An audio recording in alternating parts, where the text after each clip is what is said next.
बीजापुर के पत्रकार मुकेश की बेरहमी से हत्या हुई थी। पोस्टमार्टम रिपोर्ट सामने आ गई है जो बता रही है कैसे बेरहमी के साथ हत्या की गई। आप अंदाजा लगाइए कि 5 पसलियां और गर्दन टूटी है। मुकेश के सिर पर 15 फ्रैक्चर है, लीवर के 4 टुकड़े हो गए हैं, हार्ट फट गया था।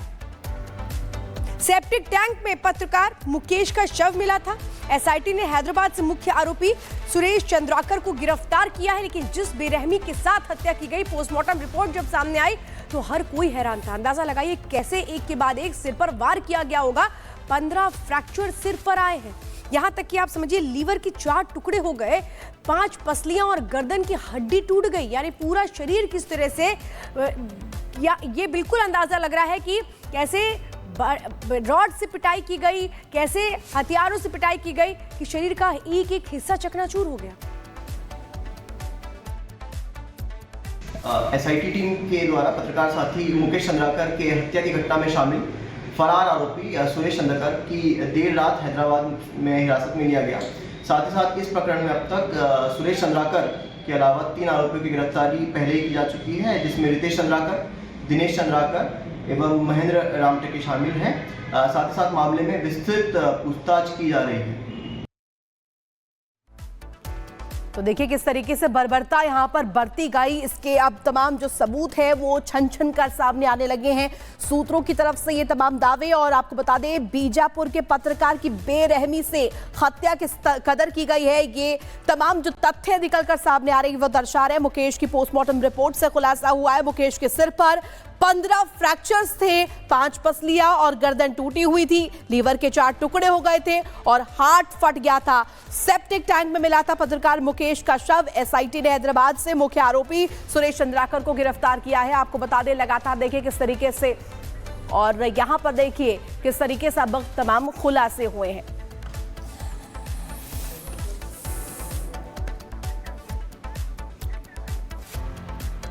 और देखिए बदायूं से खबर निकलकर सामने आ रही है जहां व्यापारी के साथ मारपीट का मामला सामने आया। पूरी खबर इस 1 मिनट की रिपोर्ट में आप देखिए। यूपी के बदायूं में व्यापारी के साथ मारपीट करने का मामला सामने आया है। मारपीटाई का आरोप दबंगों पर लगा है।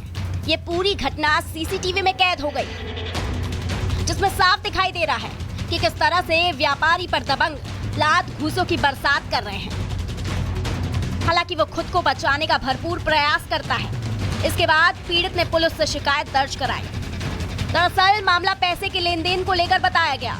जब व्यापारी दबंगों से उधारी के पैसे मांगने गया तो उन्होंने मारपीट शुरू कर दी। मारपीट की घटना सीसीटीवी कैमरे में कैद हो गई, जिसके बाद इसका वीडियो सामने आया। जानकारी के मुताबिक कुछ दिन पहले भी पैसों के लेन देन को लेकर व्यापारी और दबंगों के बीच कहासुनी हो गई थी। इसी बात को लेकर दबंगों ने गाली गलौज करते हुए मारपीट की घटना को अंजाम दिया। घटना की जानकारी मिलने के बाद पुलिस जांच में जुट गई। Bureau report, Republic Bharat. Delhi में विधानसभा के चुनावों की तारीखों का ऐलान होना बाकी है, लेकिन उसके पहले किस तरह से राजनीति तेज हो चुकी है। बीजेपी ने आम आदमी पार्टी पर बड़ा हमला बोला है। उन्होंने ये कहा जो लूट की कमाई की गई उससे शीश महल बनाया गया। ये बड़ा हमला बीजेपी ने आम आदमी पार्टी पर किया, केजरीवाल पर किया। केजरीवाल ने दिल्ली वालों को लूटा है, केजरीवाल जनता को जवाब दे। शीश महल बनवाने में 75 से 80 करोड़ रुपए लग गए। केजरीवाल ने शीश महल तैयार किया। केजरीवाल के भ्रष्टाचार का शीश महल है ये। क्या कहा गया और किस तरह से बड़ा हमला बोला गया, सुनिए।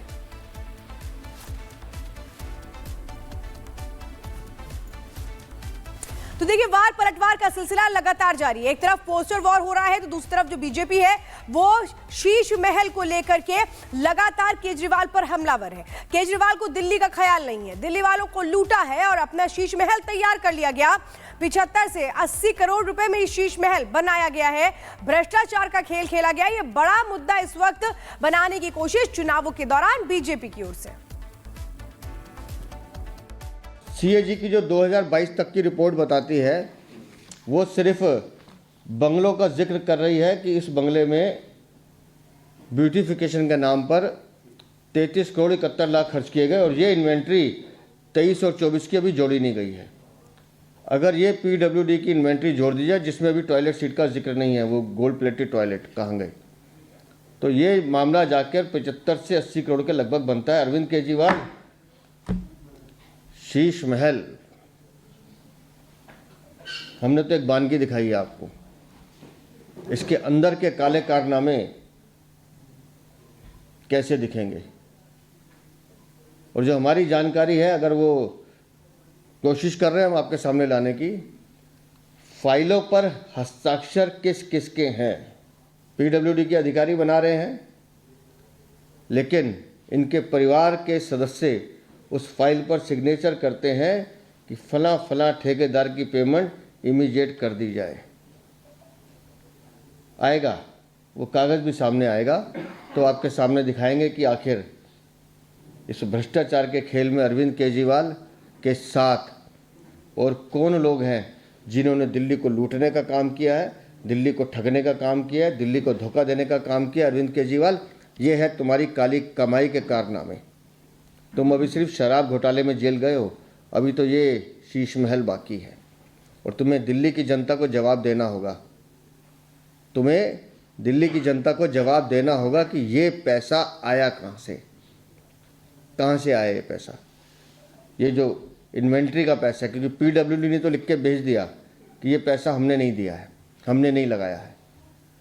तो ये जो पैसा है, ये पैसा कहाँ से आया अरविंद केजरीवाल? इस कमाई का सोर्स तुम्हें बताना पड़ेगा। वो शराब घोटाले से आया है, जल बोर्ड से आया है, पैनिक बटन घोटाले से आया है, शिक्षा के घोटाले से आया है, हेल्थ के घोटाले से आया है, नकली दवाइयाँ बेच के आया है। हर वो घोटाला जो तुमने किया है उसके सोर्स का जवाब तुम्हें देना पड़ेगा। अरविंद केजरीवाल, तुम सिर्फ दिल्ली के नहीं, तुम हर उस व्यक्ति के दोषी हो जिसने अन्ना हजारे पे भरोसा किया था। तुम हर उस व्यक्ति के दोषी हो जिससे तुमने वोट लेकर उन्हें धोखा देने का काम किया है। और ये आपके पाप की कहानी चलती रहेगी जब तक इन आपियों को बाहर ना कर दें। और गणेश इस वक्त हमारे साथ जुड़ चुके हैं। गणेश, पोस्टर के जरिए एक बड़े कैनवस की तरफ बीजेपी इशारा कर रही है जिस पर भ्रष्टाचार लिखा है, लेकिन फिलहाल आगे बहुत सारे पोस्टर्स हैं। पोस्टर की सच्चाई क्या है? आरोपों से क्या बेड़ा पार हो जाएगा बीजेपी का? देखिए, कुछ ही क्षणों बाद या कहें कि कुछ ही मिनटों बाद या घंटों के बाद दिल्ली में विधानसभा चुनाव की तारीख की घोषणा हो सकती है, लेकिन उससे पहले ये देखिए कि आरोप प्रत्यारोप का दौर भी शुरू हो चुका है। विपक्ष लगातार दिल्ली की सत्ता पर काबिज आम आदमी पार्टी को घेर रही है कि किस तरीके से उन्होंने घोटाले किए, चाहे कथित शराब घोटाले की बात किया जाए या अब जिस तरीके से जो आवास हुआ करता था मुख्यमंत्री आवास को लेकर, वो सवाल उठा रहे कि जब कोरोना के समय में सब लोग परेशान थे, दवा के लिए परेशान थे, तो आप अभी सुना आपने कि किस तरीके से जो दिल्ली बीजेपी प्रदेश अध्यक्ष वीरेंद्र सचदेवा है, उनका कहना था कि तत्कालीन जो दिल्ली के मुख्यमंत्री थे अरविंद केजरीवाल अपने महल को बनाने में व्यस्त थे, करोड़ों रुपए का उसमें घोटाले की वो बात कह रहे हैं और कह रहे हैं कि अभी जिस तरीके से कथित शराब घोटाले के अंदर गए थे, जब इस घोटाले की जांच होगी तो इसमें यानी यूं कहें तो पूरी तरीके से आज अब बीजेपी जो है वो सत्ता में काबिज आम आदमी पार्टी को अब उनके महल को लेकर यानी मुख्यमंत्री के आवास को लेकर घेर रही है। और साथ तौर पर कहना है कि जिस तरीके से जो तय मानक होता है मुख्यमंत्री आवास को लेकर, उन्होंने किस तरीके से उसको धज्जियां उड़ाई और मकान को बड़ा करा, सब कुछ उसमें ऊपर सवाल उठा रहे, किस तरीके से कीमती सामान लगवाया और इन्वेंट्री को लेकर सवाल उठा रहे, कह रहे हैं कि जांच के बाद पूरी तरीके से आएगा, क्योंकि लगातार हर पार्टी उनके घरों को लेकर सवाल उठा रही। हमने पिछले दिनों देखा था कि किस तरीके से जो बीजेपी के पूर्व अध्यक्ष और सांसद